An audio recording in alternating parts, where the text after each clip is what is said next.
Hi everyone, my name is Nitish and I'm going to start Maven series where I'm going to discuss everything about Maven, why we should create our project using Maven. So first of all, what happens when we create a project using a normal Java project? What is the problem? The problem is, as you can see in my screen, that we have to manually download the third-party libraries or jar files. Let's suppose we are working on a project that is related to database. Then we have to download jar files or third-party libraries related to database and attach to our project.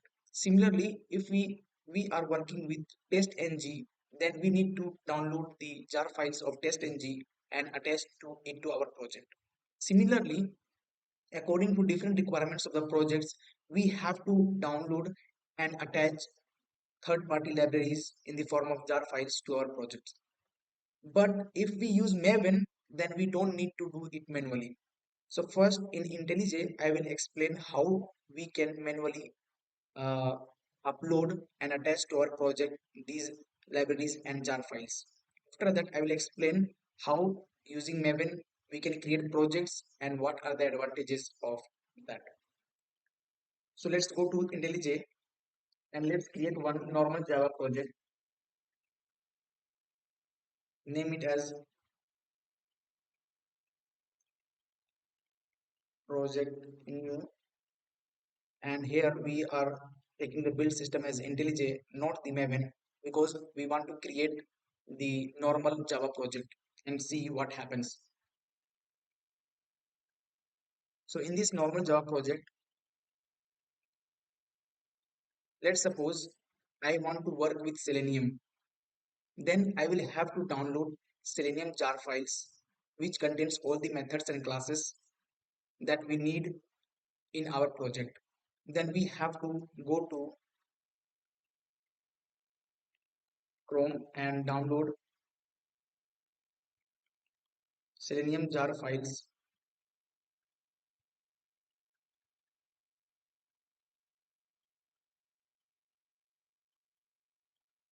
You can take any one. I will take the Java one.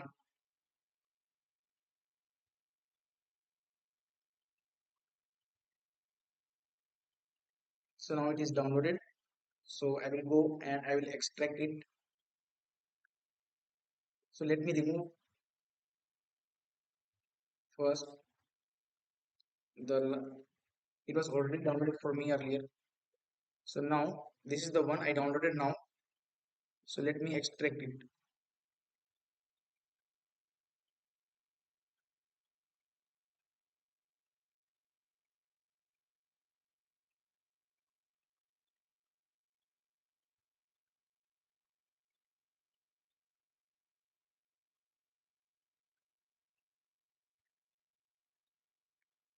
So I have now the Selenium jar files and I want to upload these files and attach it to the project that we have created. So let's go to IntelliJ. Then we will need to go to file, then project structure. Then we have to select the modules. Then we have to go to the plus sign in dependencies and then click on jars or directories. After that, we have to select the path where it was kept. So now we know that it was in the download section. So we will go to the download section. Then we will go to the Selenium Java. So you can see from here our third party libraries Selenium is present. So these all jar files we will upload here and attach it to our project. Now you can check it in external library section. If we go downwards, then you can see here the Selenium jar files are present. So this is how we manually download it and then upload it and attach to our project. So according to different projects, different jar files, third party libraries we download and attach to the project. So this is the main problem of normal Java project. Let's suppose after some point of time, new version has come. Then we need to remove these uploaded once and again need to download all those new versions and upload it again. So this is the main problem of using normal Java project. That's why we prefer Maven project. We prefer project with creating with the help of Maven, and it has many other advantages apart from these two. So first I will explain you by creating a new Maven project, then you will understand more better. So let's suppose this is a new Maven project. So I'm creating one project using Maven. So build system I will give here Maven and I will create it. So you will see a change in this project structure. So when we create a project using Maven, then it provides a different project structure that we can see here. You can see if I expand this main and test, you can see it is divided into two parts, that is main and test. So the main section is for the developers to write their code, and test section is for writing the test cases or for executing unit test cases. So this provides the Maven provides a unique and proper project structure. Number one. Number two, when we create this project, then what happened? By default, pom.xml is created. In this file, what we will do that we will put our dependencies and plugins here. So what is dependency and what is plugins? So dependencies are nothing but they, when we put dependency here, what they do from the remote server, they download all the jar files, all the third-party libraries into the local repository, and from the local repository our project is able to access all the methods and classes that are defined there in the third-party libraries. So I will show you how to do it.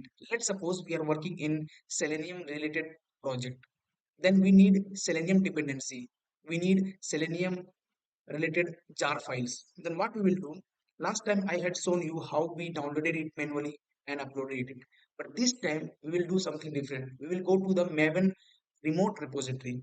So it is mvnrepository.com. We'll go here and then we'll search for Selenium, and I want Selenium with Java, so I will click on this and then I will select one of the version here. So let's take the latest one,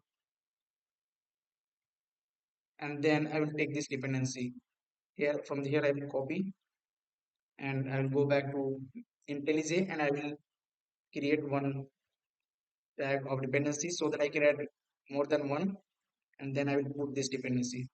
So when we put this one, what happened here?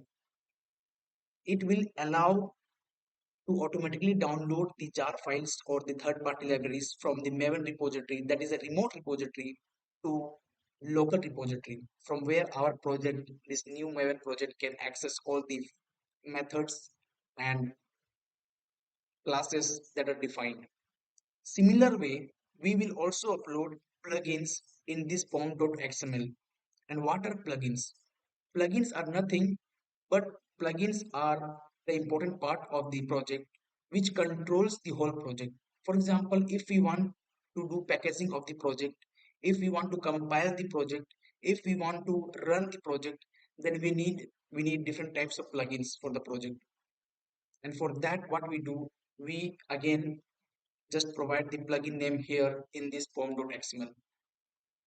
Let's suppose after some point of time, after 6 months or 1 year or after some months, a new version of the plugin has come or a new version of the dependency has come. Then we don't need to remove anything or do anything. We don't need to download anything or we don't need to do anything. Just we need to change the version of this. So if we change the version, then what will happen? It will automatically remove the older version in the local repository and it will upload the new version of the third-party libraries in the local repository. So this is the reason why we want Maven project, because it provides a well-defined structure. It helps it, and the manual task of downloading and uploading of the dependencies and plugins are not required. And in the future, if new version has come, then we need to just update the version rather than doing the manual task. So that is the reason we prefer Maven project. And in the coming classes, I'm going to discuss more detail. Okay, what is the what more we can do in this. That's all. Thank you.